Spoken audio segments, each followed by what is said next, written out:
નમો અરિહંતાણમ નમો સિદ્ધાણમ નમો આયર્યાણમ નમો વચ્છાયાણમ નમો લોઈ સબ સાહુણમ ઈસો પંચ નમોકારો સબ પાવપણાસણો મંગલાણમ ચ સભેસિમ પડમમ હવૈ મંગલમ પડમમ હવૈ મંગલમ. ઓમ શાંતિ શાંતિ શાંતિ. શ્રમણ ભગવાન મહાવીર સ્વામીના ચરણ કમળમાં તથા સદગુરુદેવના ચરણ કમળમાં ઉપકારી સર્વ સંત સતીજીના ચરણ કમળમાં આપણા સૌના ભાવપૂર્વક કોટી કોટી વંદન.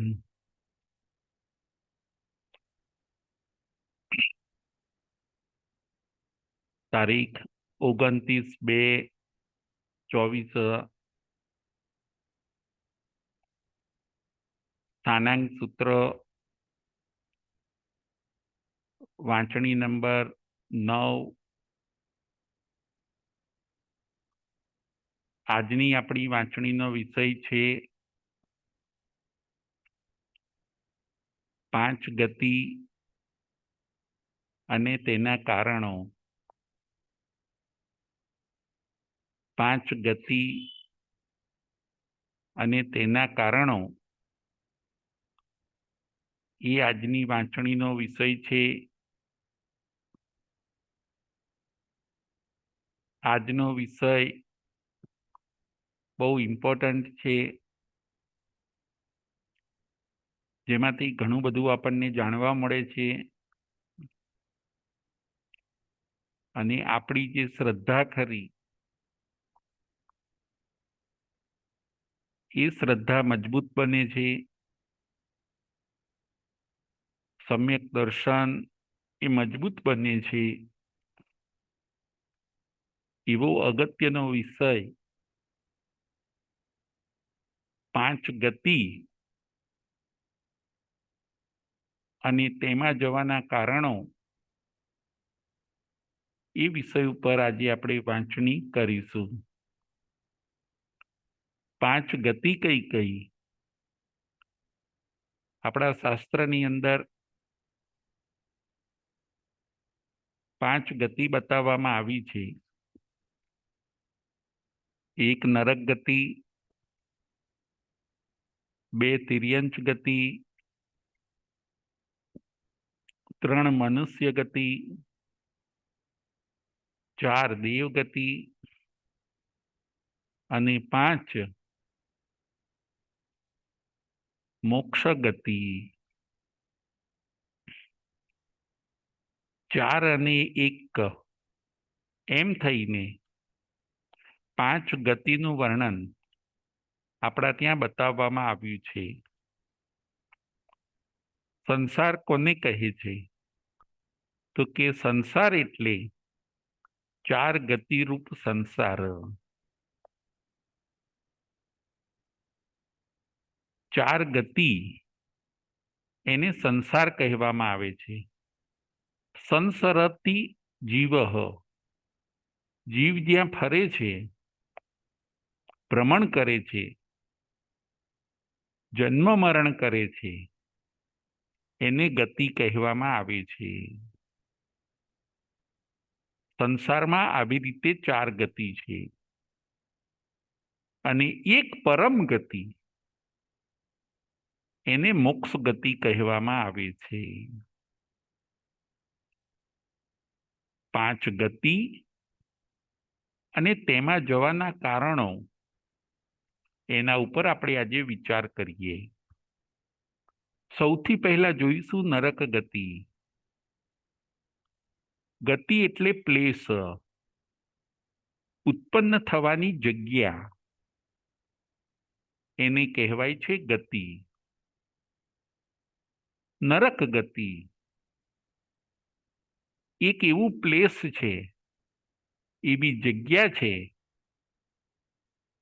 જે જીવે અશુભ કર્મ કર્યા હોય એનો ત્યાં બોન થાય છે. એ જીવ ત્યાં જન્મે છે અને ઘણો સમય ત્યાં રહે છે, દુઃખને ભોગવે છે. નરક ગતિમાં એકલું દુઃખ છે.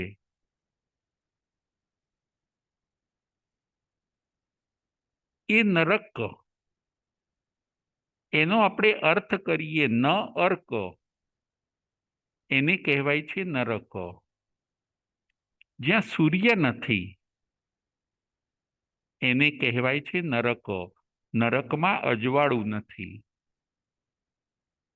આ નરક ક્યાં આવી આપણને પ્રશ્ન થશે, તો કે નરક અધોલોકમાં છે. આપણી નીચે નરક છે. આપણે જે પૃથ્વી ઉપર રહીએ છીએ એ પૃથ્વીની નીચે અધોલોકમાં નરક આવેલી છે.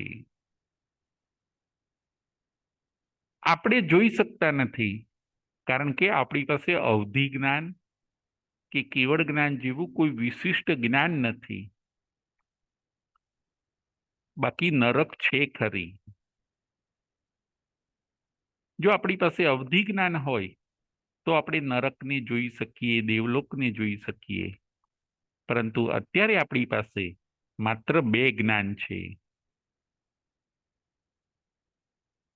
નરક ને બધું દેખાય એ તો અવધિ જ્ઞાનનો વિષય છે. મતિ જ્ઞાન શ્રુત જ્ઞાનનો વિષય નથી. નરક અધોલોકમાં છે. લોક ત્રણ છે: અધોલોક, મધ્યમ લોક અને ઉર્ધ્વલોક. 14 રાજલોકને 3 વિભાગમાં વહેંચવામાં આવ્યા છે. નીચે અધોલોક, આપણે રહીએ એ મધ્યમ લોક એટલે કે તીર્છા લોક, અને ઉપર જે જ્યોતિષી દેવો એ બધા રહે છે, સિદ્ધશિલા છે, એ બધો ઉર્ધ્વલોક કહેવામાં આવે છે. નરક નીચે અધોલોકમાં છે. આપણી નીચે નરક છે. નરક કેટલી છે તો શાસ્ત્રમાં એ પણ બતાવ્યું કે નરક 7 છે. નરકને ઇંગ્લિશમાં હેલ કહેવામાં આવે. હેલ એટલે નરક અને હેવન એટલે સ્વર્ગ.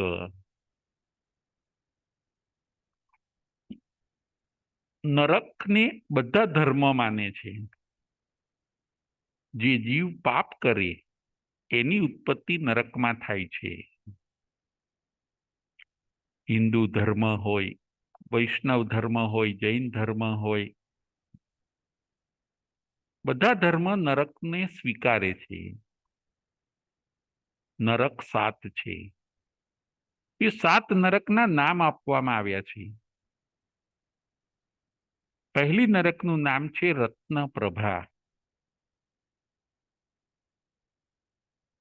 પહેલી નરકનું નામ છે રત્નપ્રભા. બીજી નરકનું નામ છે શર્કરા પ્રભા. બીજી નરકનું નામ છે શર્કરા પ્રભા. ત્રીજી નરકનું નામ છે વાલુકા પ્રભા. ત્રીજી નરકનું નામ છે વાલુકા પ્રભા. ચોથી નરકનું નામ છે ધૂમ પ્રભા. ચોથી નરકનું નામ છે ધૂમ પ્રભા. પાંચમી નરકનું નામ છે પંક પ્રભા.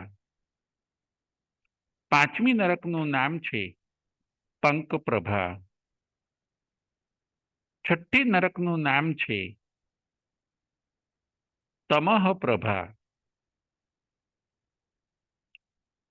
છઠ્ઠી નરકનું નામ છે તમઃ પ્રભા. અને સાતમી નરકનું નામ છે તમઃ તમઃ પ્રભા.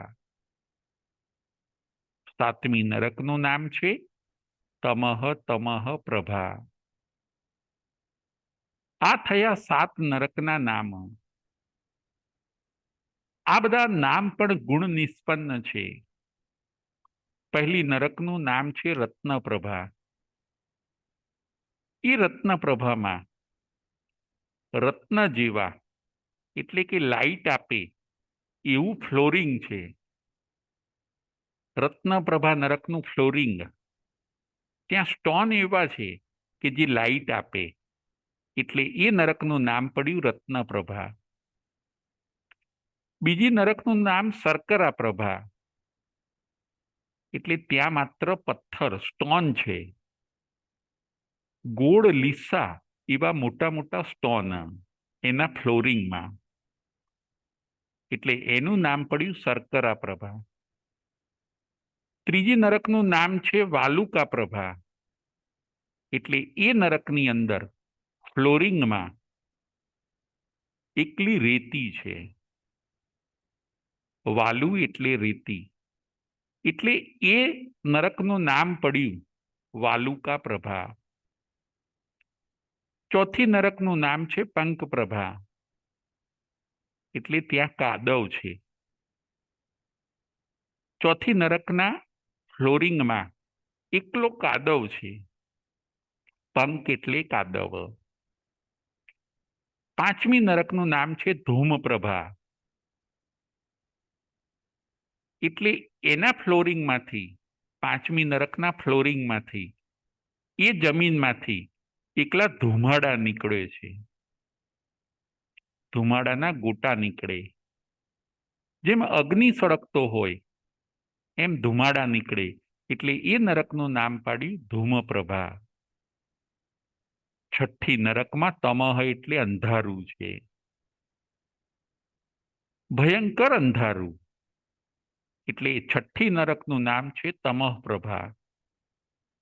અને સાતમી નરકનું નામ છે તમઃ તમઃ પ્રભા, એટલે ડબલ અંધારું, બહુ ગાઢ અને ઘોર અંધારું, કોઈ કોઈને કોઈ બિલકુલ ના જોઈ શકે.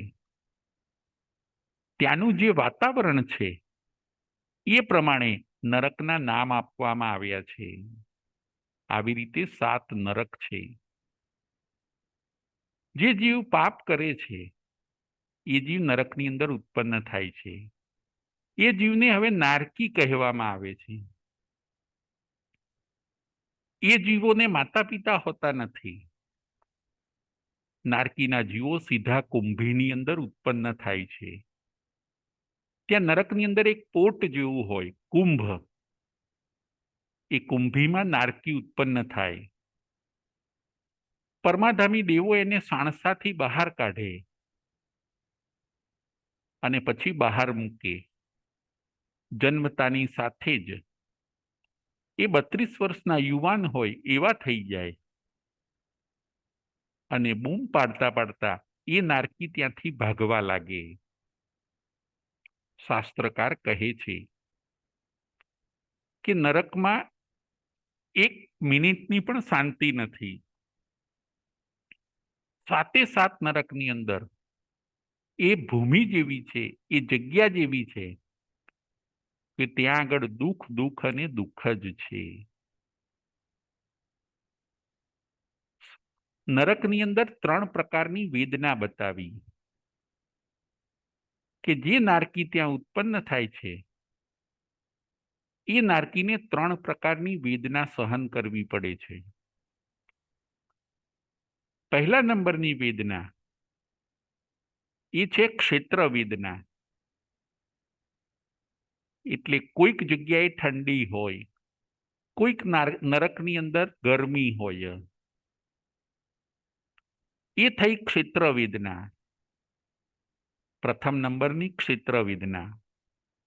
બીજા નંબરની પરસ્પર વેદના, એકબીજા નારકી એકબીજાને દુઃખ આપ્યા કરે, એ વેદનાને કહેવાય છે પરસ્પર વેદના. અને ત્રીજા નંબરની વેદના છે પરમાધામી કૃત વેદના.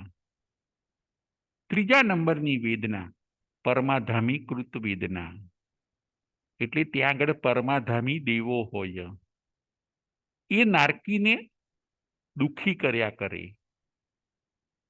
જેમ કોઈ જેલની અંદર જેલર હોય, એ જેમ કેદીને તકલીફ આપે છે, એમાં પરમાધામી દેવો હોય એ નારકીને મારે, રંજાડે, ભગાડે, એને પનિશમેન્ટ આપે છે.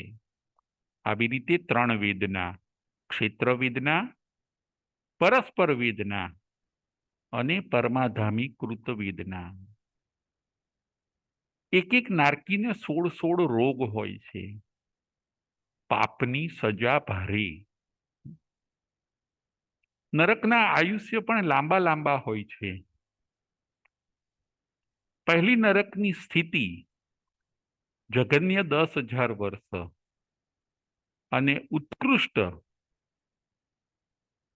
એક સાગરોપમાં, એટલે ઘણો બધો લાંબો ટાઈમ. એ નારકીના અકાળે મૃત્યુ પણ થતા નથી.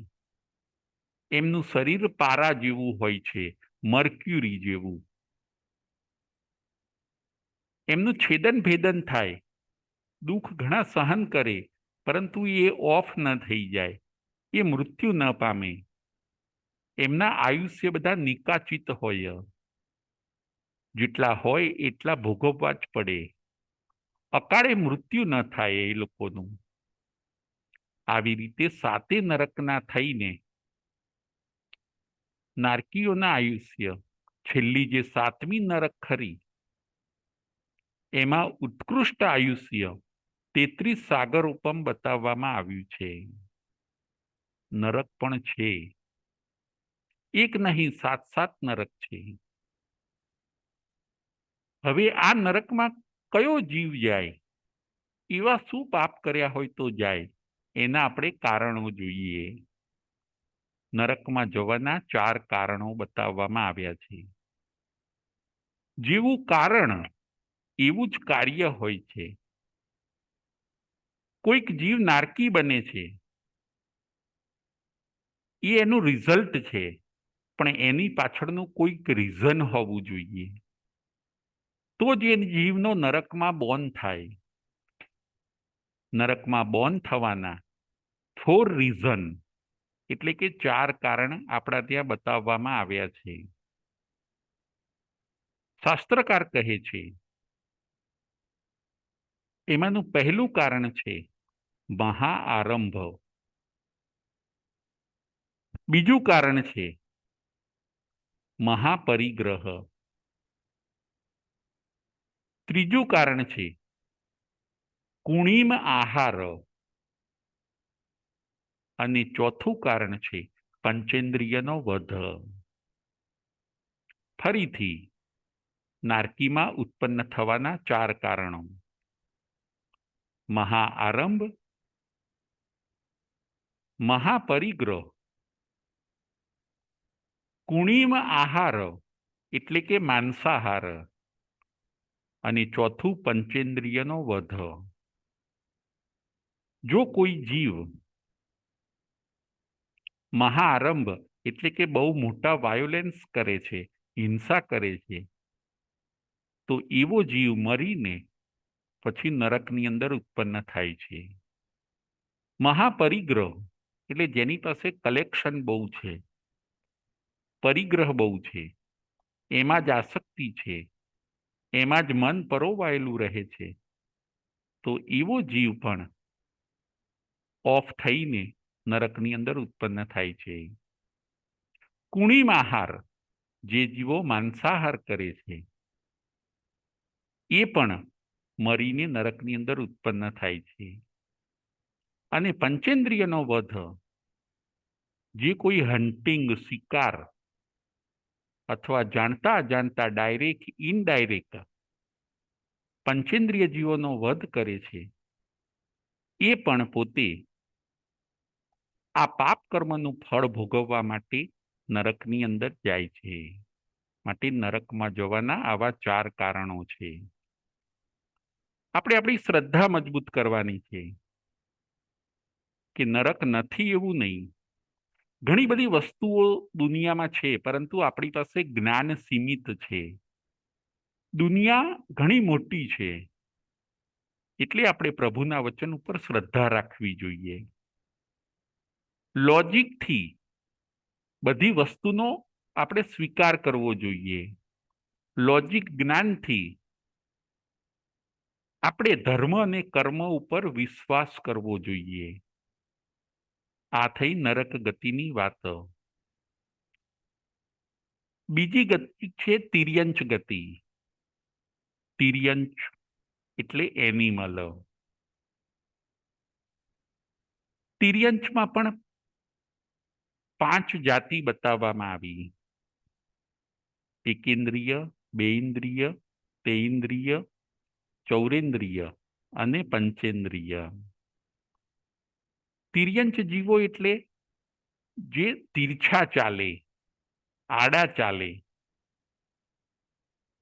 એવા જીવ.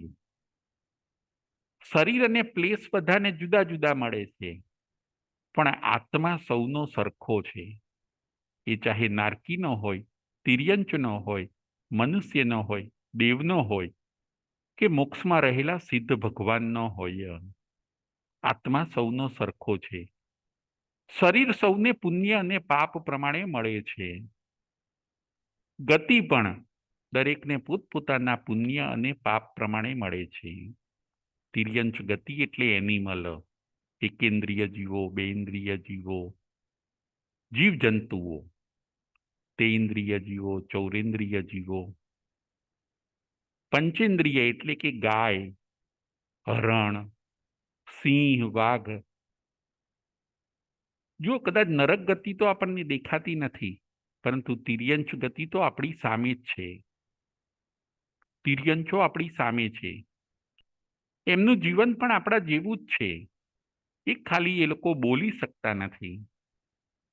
બાકી આપણી જેમ એ લોકો ખોરાક પણ લે છે, શ્વાસોશ્વાસ પણ લે છે, નિદ્રા પણ લે છે. એકમાત્ર એ લોકો બોલી શકતા નથી. આવી તિર્યંચ ગતિ મળવાના પણ 4 કારણ બતાવ્યા કે ભાઈ એ જીવો કેમ તિર્યંચ બન્યા. તો એનું પણ રીઝન છે કે પૂર્વ ભવની અંદર એમણે કોઈક પાપ કર્મ કર્યા છે, એટલે એમણે તિર્યંચ બનવું પડ્યું, એનિમલ બનવું પડ્યું. બીજા નંબરની આ ગતિ છે તિર્યંચ ગતિ. તિર્યંચ ગતિ મળવાના 4 કારણો. એમાંનું પહેલું કારણ છે માયા સહિત અલ્લિક. માયા સહિત અલ્લિક એ પહેલું કારણ. બીજું નિબિડ માયા અલ્લિક. નિબિડ માયા. ત્રીજું અલ્લિક વચન. ત્રીજું અલ્લિક વચન. અને ચોથું ખોટા તોલ અને ખોટા માપ. માયા સહિત અલ્લિક આ છે પહેલું કારણ, કપટ અને જૂઠ. એનો મીનિંગ એ થાય છે કે કોઈક પોતાની લાઈફમાં કપટ કર્યા કરે છે અને જુઠ્ઠું બોલ્યા કરે છે. વારંવાર જુઠ્ઠું બોલે, ક્યારેક ક્યારેક જુઠ્ઠું બોલે, કપટ કરે, કોઈને છેતરે. તો એવો જીવ, એવી પ્રકૃતિવાળો જીવ, એનો નેક્સ્ટ બર્થ તિર્યંચ ગતિની અંદર થાય છે. માયા સહિત અલ્લિક. નિબિડ માયા એટલે કે કોઈ બહુ મોટું કપટ કરે, કોઈને ફ્રોડ બનાવે, તો એ પણ રીઝન બને છે તિર્યંચ ગતિનું. ત્રીજું અલ્લિક વચન એટલે કે કપટ ન કરે પણ જુઠ્ઠું બોલ્યા કરે, માત્ર અસત્ય બોલે, તો એવો જીવ પણ તિર્યંચ ગતિમાં ઉત્પન્ન થાય છે. અને ચોથું રીઝન ખોટા તોલ અને ખોટા માપ. બિઝનેસમાં કોઈને છેતરે, સેમ્પલ બીજું બતાવે અને માલ બીજો આપે, ખોટા તોલ માપ રાખે, પ્રોમિસ તોડે, વિશ્વાસઘાત કરે, તો એવો જીવ એ પોતે તિર્યંચ ગતિમાં ઉત્પન્ન થાય છે. આ થયા તિર્યંચ ગતિના 4 કારણો. નરક ગતિ, તિર્યંચ ગતિ.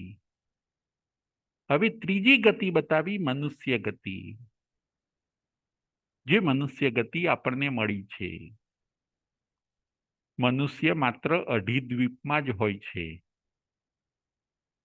દ્વીપ સમુદ્ર તો અસંખ્યાતા છે, ગણી ન શકાય એટલા બધા છે,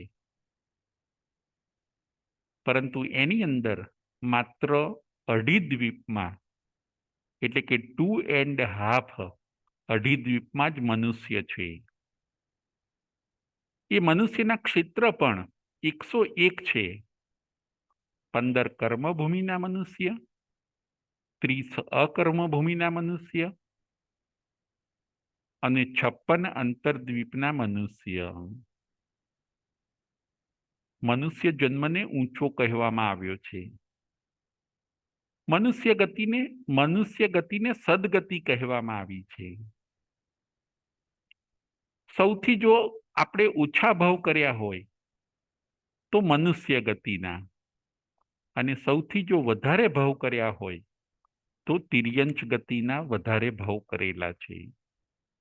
શાસ્ત્રકાર એમ કહે છે, મનુષ્ય ગતિ 15 કર્મભૂમિના મનુષ્ય, એ લોકો ધર્મ કરી શકે છે.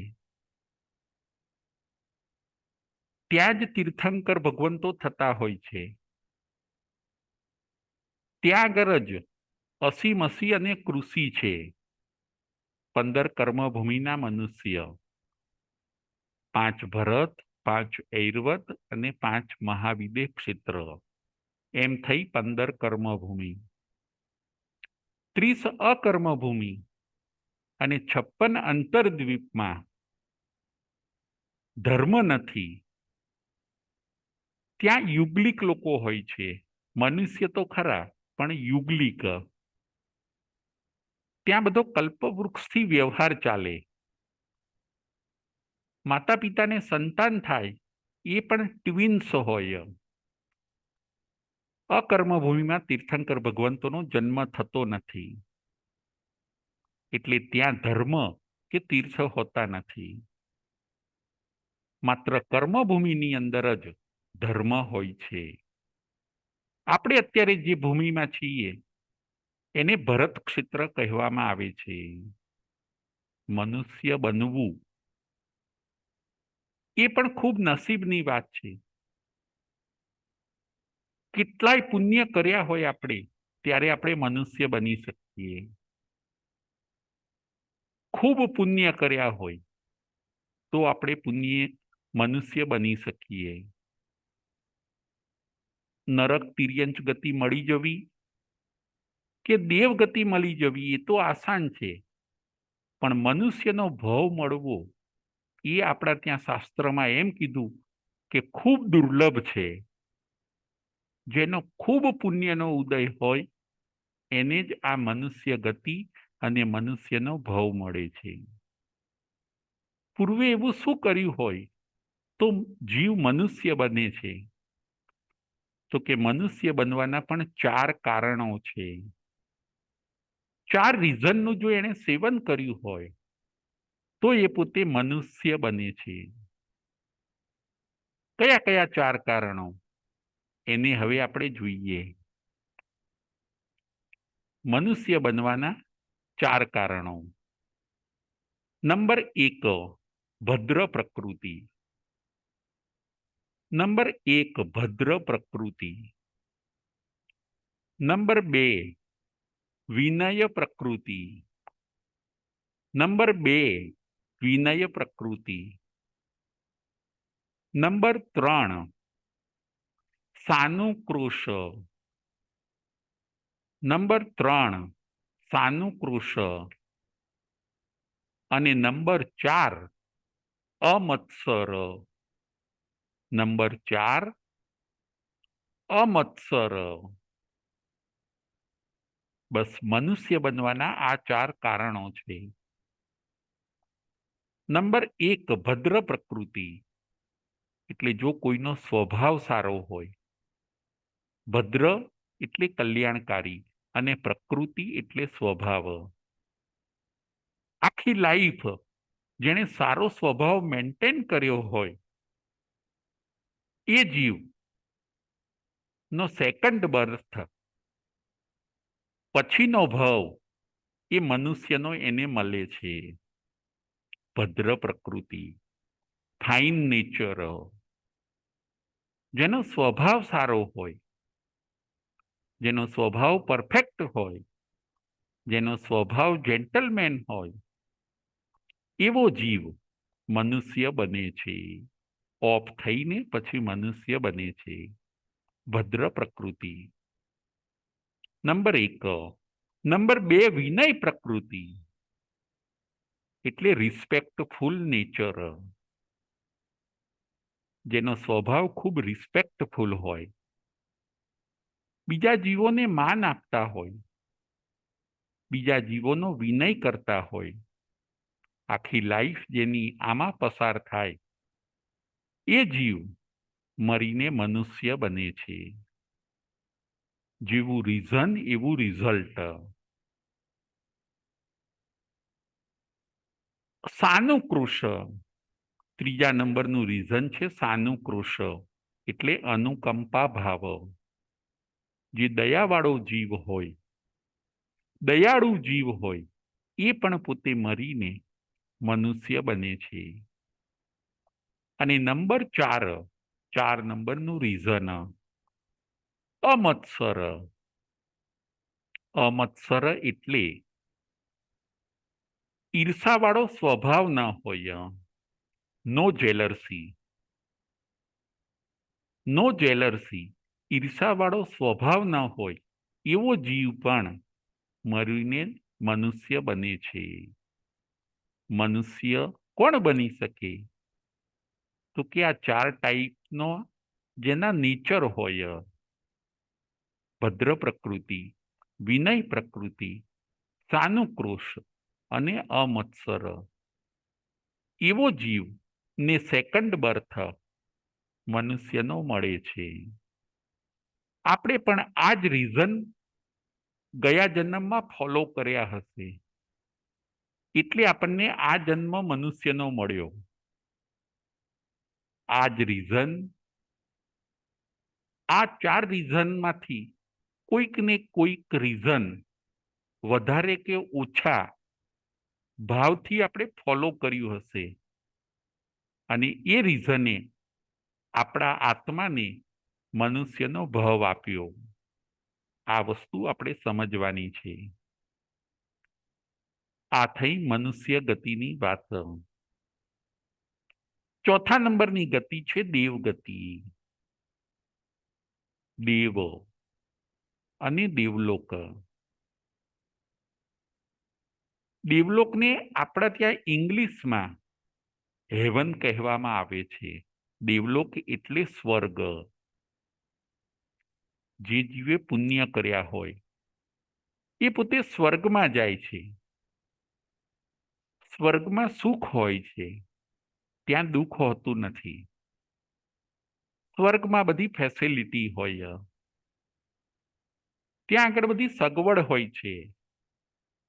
ત્યાં જે દેવ અને દેવી રહે છે એમને સુખ અને શાંતિ હોય છે, પરંતુ દુઃખ હોતું નથી. દેવોના રાજાને ઇન્દ્ર કહેવામાં આવે છે. એવા ઇન્દ્ર પણ 64 છે. આપણા ત્યાં 64 ઇન્દ્ર બતાવવામાં આવ્યા. દેવો પણ અહીંયા જ્યારે તીર્થંકર હોય ત્યારે આવતા હોય છે. એ લોકો ઉર્ધ્વ લોકમાં રહે છે. 4 ટાઈપના દેવ છે: ભવનપતિ, વાણવ્યંતર, જ્યોતિષી અને વૈમાનિક. ફરીથી ચાર ટાઈપના દેવ: ભવનપતિ, વાણવ્યંતર, જ્યોતિષી અને વૈમાનિક. એમાંથી ભવનપતિ છે એ ક્યાં રહે છે? તો કે એ નીચે અધોલોકમાં રહે છે. વાણવ્યંતર દેવો અધોલોકમાં પણ રહે છે અને આપણી સાથે મધ્યલોકમાં પણ રહે છે. વાણવ્યંતર દેવો. જ્યોતિષી દેવો એટલે સૂર્ય, ચંદ્ર, ગ્રહ, નક્ષત્ર અને તારા, એ બધા ઉર્ધ્વ લોકમાં રહે છે.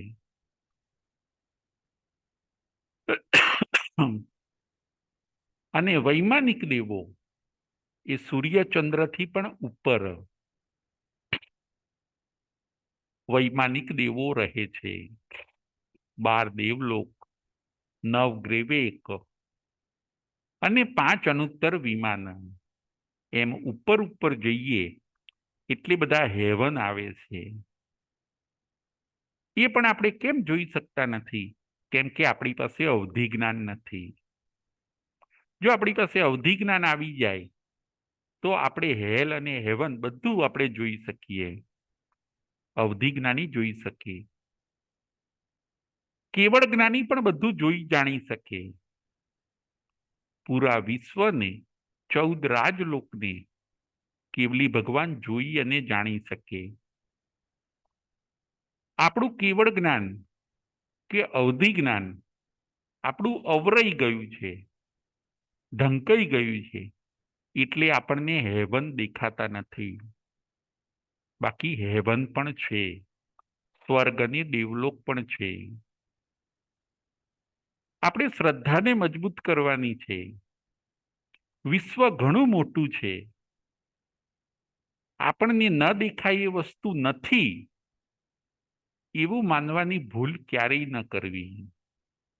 ફરીથી, આપણને ન દેખાય એવી વસ્તુ વર્લ્ડમાં નથી એવી માનવાની ભૂલ ક્યારેય ન કરવી. વિશ્વ ઘણું મોટું છે. સાયન્ટિસ્ટો દૂર સુધી પહોંચ્યા છે, પરંતુ એન્ડ સુધી પહોંચ્યા નથી. સાયન્સ પણ આજે અધૂરું છે. સાયન્ટિસ્ટો હજી શોધ કરે છે. એ લોકો જરૂર દૂર સુધી પહોંચ્યા છે, પરંતુ વિશ્વનો અંત ક્યાં છે? વિશ્વ ક્યાં પૂરું થઈ જાય છે? એન્ડ સુધી એ લોકો પણ પહોંચી શક્યા નથી. આપણી પાસે આ બધું ક્યાંથી આવ્યું? તો કે આપણને આ બધું આપણા કેવડી ભગવંતોએ આપ્યું. આપણા તીર્થંકર ભગવંતો જેમની પાસે કેવળ જ્ઞાન હતું, એમણે એમના જ્ઞાનમાં આ બધું જોયું અને એમણે જોયા પછી આપણને કીધું, આપણે સાંભળ્યું, એટલે એનું નામ પડ્યું શ્રુત જ્ઞાન. આપણી પાસે આ જ્ઞાન ગણધર ભગવંતો અને કેવડી ભગવંત પાસેથી આવ્યું. આપણને જ્યાં સુધી વિશિષ્ટ જ્ઞાનની પ્રાપ્તિ ન થાય ત્યાં સુધી આ વસ્તુ ઉપર શ્રદ્ધા કરીને આપણે આગળ વધવાનું છે. બધી વસ્તુ છે, પરંતુ એ દૂર છે, એટલે આપણે એને જોઈ અને જાણી શકતા નથી. એમ માનીને આપણે આપણો ફેથ, આપણો વિશ્વાસ અને શ્રદ્ધા ધર્મ ઉપરના આપણે વધારવાના છે. પરંતુ શંકા અને ડાઉટ કરીને આ બધું નથી, આ બધું હંબક છે એવું માનીને આપણે અશ્રદ્ધામાં જવાનું નથી. શ્રદ્ધા એ તો ધર્મનો પાયો છે. તમે અભ્યાસ કરો, તમે બરાબર તમારી બુદ્ધિથી વિચારો, પછી જરૂર મન કન્વિન્સ થશે કે ના, આ બધી વસ્તુ છે. પુનર્જન્મ પણ છે, નરક પણ છે, હેલ અને હેવન પણ છે, અને એનાથી આગળ વધીને મોક્ષ પણ છે. વિશ્વ ઘણું મોટું છે. આપણું જ્ઞાન સીમિત છે. એ વાતનો આજે આપણે સ્વીકાર કરવાનો છે. વાત ચાલતી હતી દેવગતિની. દેવોના 4 પ્રકાર: ભવનપતિ, વાણવ્યંતર, જ્યોતિષી અને વૈમાનિક. દેવલોકમાં કોણ જઈ શકે? દેવ તરીકે ઉત્પન્ન કોણ થઈ શકે? દેવ બનવાનો ચાન્સ કોને મળે છે? તો દેવગતિ મળવાના પણ 4 રીઝન એટલે કે 4 કારણ બતાવવામાં આવ્યા છે. 4 રીઝન. નંબર 1, સરાગ સંયમ. નંબર 1, સરાગ સંયમ. નંબર 2, સંયમા સંયમ. નંબર 2, સંયમા સંયમ. નંબર 3, બાલ તપ. નંબર 3, બાલ તપ. અને નંબર 4, અકામ નિર્જરા. નંબર 4, અકામ નિર્જરા. આ 4 રીઝન દેવગતિના છે. એમાંનું પ્રથમ કારણ છે સરાગ સંયમ. એટલે જો કોઈ જીવ દીક્ષા લે તો એ પોતે ઓફ થઈને દેવલોકમાં જાય છે. સરાગ સંયમ એટલે દીક્ષા. એવો જીવ ઓફ થઈને નરક ગતિમાં નથી જતો, તિર્યંચ ગતિમાં નથી જતો, મનુષ્ય ગતિમાં નથી જતો, એ દેવગતિમાં જાય છે. કારણ કે એના કર્મ સારા છે એટલે એને દેવગતિ મળે છે. જેણે દીક્ષા લીધી છે એ દેવગતિમાં જાય છે. આખી લાઈફ દીક્ષામાં પસાર કરી એ પોતે ઓફ થઈને હેવનમાં એટલે કે સ્વર્ગમાં ઉત્પન્ન થાય છે. સરાગ સંયમ નંબર 1. નંબર 2, સંયમા સંયમ એટલે કે શ્રાવક પોતે દેવલોકમાં જાય છે. શ્રાવકપણું પાળ્યું હોય એવો જીવ ઓફ થઈને પછી દેવ બને છે, દેવગતિમાં જાય છે.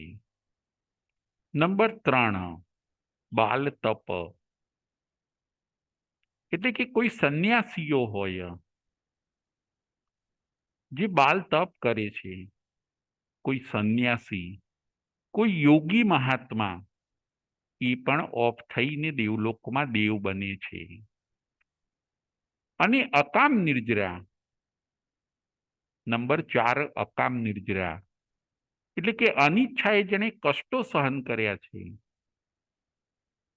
એવા એનિમલ પણ ઓફ થઈને દેવ બને છે. ઘણીવાર જેને અનિચ્છાએ દુઃખોને સહન કર્યા છે એવા શાકાહારી એનિમલો હોય એ પણ પોતે શાંત કસાઈના કારણે ઓફ થઈને દેવલોકમાં દેવ બને છે. એનિમલ પણ 8મા દેવલોક સુધી જઈ શકે. જેમાં આપણા ત્યાં ચંડ કૌશિક સર્પ હતા એ સાપની જાતિ હતી, છતાં પણ એ ઓફ થઈને દેવલોકમાં દેવ બને છે. 8મા દેવલોકની અંદર એ પોતે દેવ બને છે. એટલે આવી રીતે જેના સારા કર્મ છે, વિશિષ્ટ કર્મ છે, ઉત્તમ કર્મ છે, એવો જીવ ઓફ થઈને દેવ બને છે. આ થઈ નંબર 4, ગતિ નંબર 4. નંબર 1, નરક ગતિ. નંબર 2, તિર્યંચ ગતિ. નંબર 3, મનુષ્ય ગતિ. અને નંબર 4, દેવગતિ. હવે 5મી ગતિ, મોક્ષ ગતિ. મોક્ષ ગતિ એટલે શું? આપણને એવો પ્રશ્ન થશે કે મોક્ષ એટલે શું? તો કે મોક્ષ એટલે જન્મ મરણથી છુટકારો. રીબર્થ અટકી જાય, પુનર્જન્મ સ્ટોપ થઈ જાય એને કહેવાય છે મોક્ષ, પરમ ગતિ. ચારે ગતિમાં ફરવાનું જેનું બંધ થઈ જાય એને કહેવાય છે મોક્ષ ગતિ. મોક્ષ ગતિ ક્યાં છે? તો કે મોક્ષ એ ઉર્ધ્વ લોકમાં છે. એ જગ્યાને સિદ્ધશિલા પણ કહેવામાં આવે છે. સિદ્ધશિલા. જે જીવ મોક્ષે ગયો એને સિદ્ધ કહેવામાં આવે છે. એવું એને શું કર્યું કે એ જીવ એ પાંચમી મોક્ષ ગતિમાં ગયો? તો કે મોક્ષે જનારે પણ 4 રીઝનને ફોલો કરવા પડે છે. 4 કારણથી મોક્ષ મળે છે. જો આપણે જન્મ મરણથી છુટકારો મેળવવો છે, 4 ગતિમાં હવે રખડવું નથી, તો 4 રીઝનને આપણે ફોલો કરવા જોઈએ.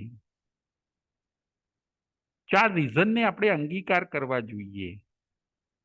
એ રીઝનથી મોક્ષરૂપી રિઝલ્ટ આપણને મળે છે. મોક્ષ એ ફળ છે. અને જો એનું કોઈ કારણ હોય તો 4 કારણ છે. એ મોક્ષે જવાના 4 કારણ કયા કયા એ હવે આપણે જોઈએ. મોક્ષે જવાના 4 કારણ. એમાંનું પહેલું કારણ છે જ્ઞાન. બીજું કારણ છે દર્શન. ત્રીજું કારણ છે ચારિત્ર. અને ચોથું કારણ છે તપ. 4 રીઝન ફોર મોક્ષ. 4 કારણ છે મોક્ષ માટેના: જ્ઞાન, દર્શન, ચારિત્ર અને તપ. ભગવાન એ જ બતાવે છે કે તમારે જો 4 ગતિમાં ન ફરવું હોય તો તમે 5મી મોક્ષ ગતિમાં જતા રહો. તમે સિદ્ધ બની જાઓ, જ્યાં તમને શાશ્વત સુખ મળે છે. એવા મોક્ષ ગતિની અંદર તમે કાયમ માટે સ્થિર થઈ જાઓ. જે જીવ આ લાઈફમાં જ્ઞાનને ભણે છે, શાસ્ત્ર જ્ઞાન, શ્રુત જ્ઞાનને ભણે છે, એ પ્રમાણે જીવન જીવે છે. દર્શન એટલે કે નવ તત્વો ઉપર શ્રદ્ધા રાખે છે. સમ્યક દર્શનનું પાલન કરે છે. સમ્યક દ્રષ્ટિ બનીને જીવન જીવે છે. ચારિત્ર એટલે કે ત્યાગ માર્ગ અપનાવે છે. દીક્ષા અથવા તો 12 વ્રત ત્યાગ માર્ગ લે છે, એને કહેવાય છે ચારિત્ર. જીવન સરસ જીવે છે એને કહેવાય છે ચારિત્ર.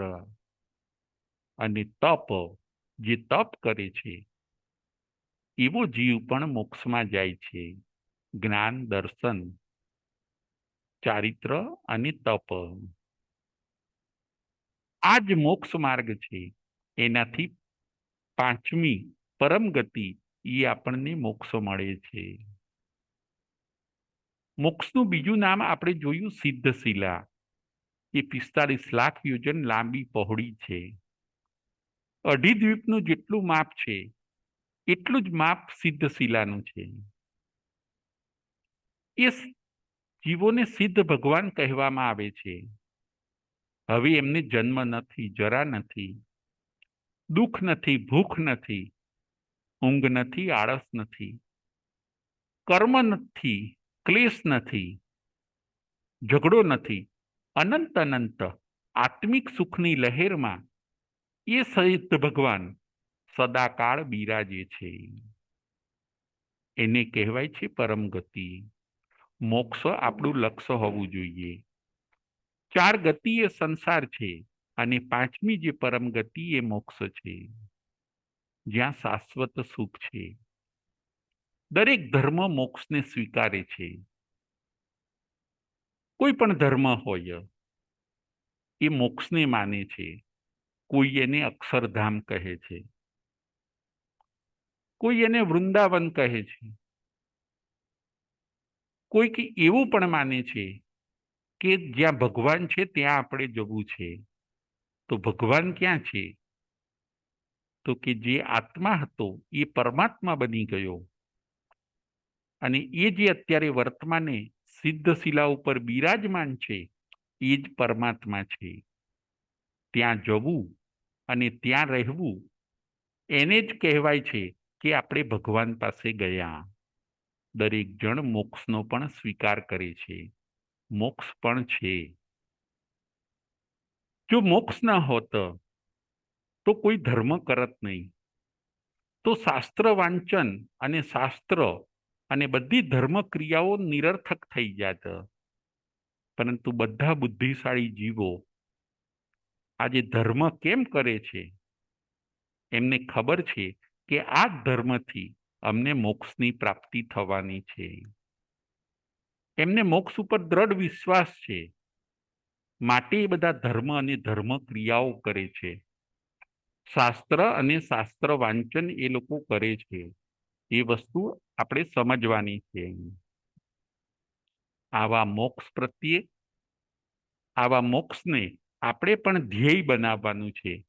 4 ગતિ એ સંસાર અને 5મી પરમ ગતિ એનું નામ છે મોક્ષ. આપણે આપણી શ્રદ્ધાને પાકી કરવાની છે. આપણો જે વિશ્વાસ છે એને આપણે દ્રઢ બનાવવાનો છે. આજની આપણી વાંચણીનો વિષય હતો 5 ગતિ અને એના કારણો. કયું કારણ આપણે સેવવું, દુર્ગતિના કારણો આપણે ન સેવવા, સદગતિના કારણ આપણે સેવવા. એનાથી પણ આગળ વધીને જે પરમ ગતિના કારણ છે એને આપણે અંગીકાર કરવા. 5 ગતિમાં 2 દુર્ગતિ છે, નરક ગતિ અને તિર્યંચ ગતિ. 2 સદગતિ છે, મનુષ્ય ગતિ અને દેવ ગતિ. અને 5મી જે ગતિ છે મોક્ષ ગતિ, એને કહેવાય છે પરમ ગતિ. આજની આપણી વાંચણીનો વિષય હતો 5 ગતિ અને એના કારણો.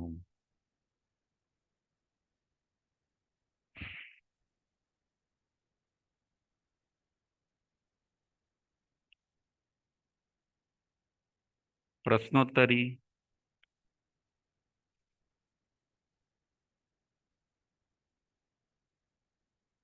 કોઈને પ્રશ્ન પૂછવો હોય?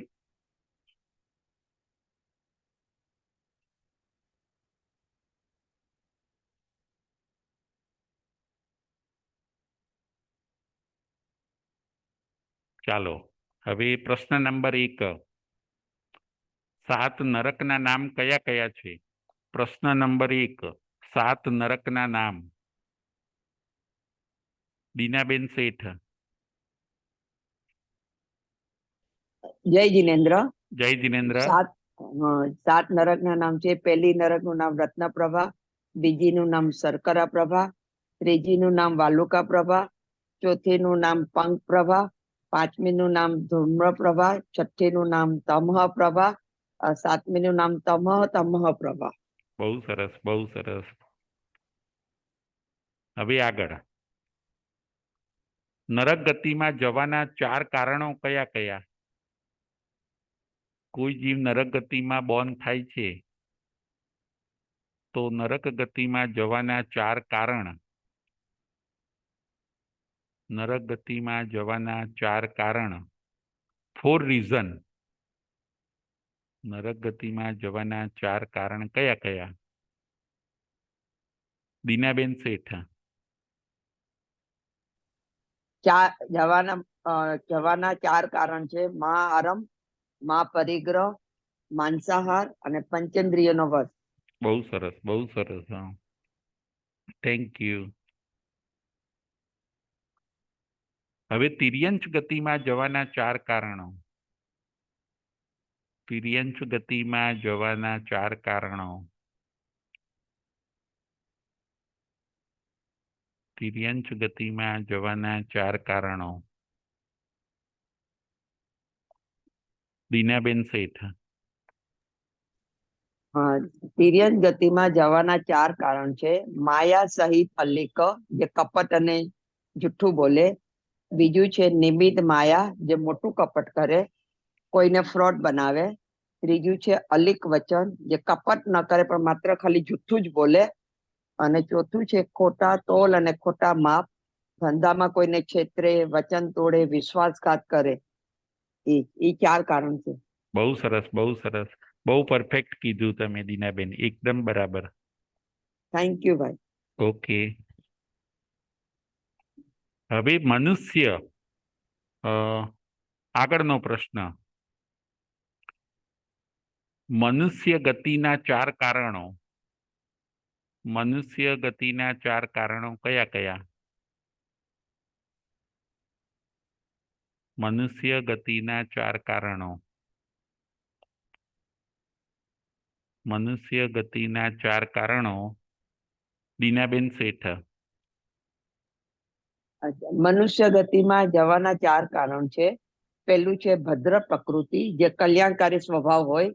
બીજું છે વિનય પ્રકૃતિ, જે બીજાને રિસ્પેક્ટફુલ હોય, બીજાને માન આપે. યસ. જેનું વિઝન, જેવું વિઝન એવું રિઝલ્ટ આપણું હોય. ત્રીજું છે સાનુક્રોશ છે, જે અનુકંપા ભાવ, જે દયાળુ હોય.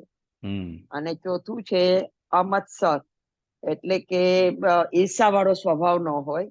બરાબર, બરાબર. એવો જીવ મરીને કોણ બને અને છે? મનુષ્ય મનુષ્ય જાય. બને છે. બરાબર છે, બરાબર છે, બહુ સરસ. હાજી. હવે આગળ, દેવગતિના 4 કારણ કયા કયા છે? દેવગતિના 4 કારણો. દેવગતિના 4 કારણ કયા કયા છે?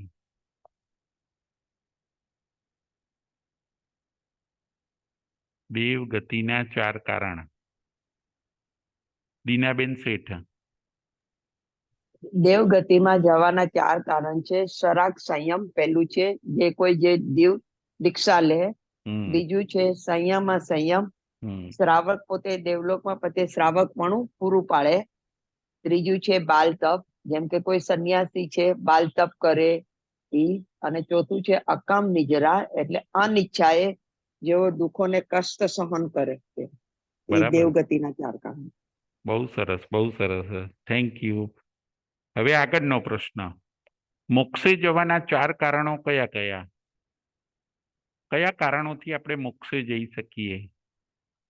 5મી પરમ ગતિ, મોક્ષ મેળવવાના 4 કારણો કયા કયા? મોક્ષમાં જવાના 4 કારણ છે. પહેલું છે જ્ઞાન, જે આપણને શાસ્ત્ર જ્ઞાન ને શ્રુત જ્ઞાન. બીજું છે દર્શન છે, જે 9 તત્વ પર આપણે શ્રદ્ધા રાખીએ, સમ્યક દર્શનનું પાલન કરીએ. ત્રીજું છે ચારિત્ર, ત્યાગ માર્ગ આપણે અપનાવીએ, દીક્ષા અથવા દીક્ષાનો માર્ગ અપનાવીએ. અને ચોથું છે જે તપ, જે જીવો તપ કરે. બરાબર. એ જીવ મરીને મોક્ષ ગતિમાં જાય. બહુ સરસ, બરાબર. ટૂંકમાં જ્ઞાન, દર્શન, ચારિત્ર અને તપ. જેવું રીઝન એવું રિઝલ્ટ. ખ્યાલ આવ્યો રંજનબેન? હવે છેલ્લો પ્રશ્ન. નરકને અને દેવલોકને ઇંગ્લિશમાં શું કહેવામાં આવે છે? નરક અને દેવલોકને અંગ્રેજીમાં શું કહેવામાં આવે છે? છેલ્લો પ્રશ્ન. નરકને હેલ કહે છે ઇંગ્લિશમાં, અને દેવલોકને હેવન કહે છે. બહુ સરસ, બહુ સરસ, થેન્ક યુ. બધાને જય જિનેન્દ્ર, જય મહાવીર.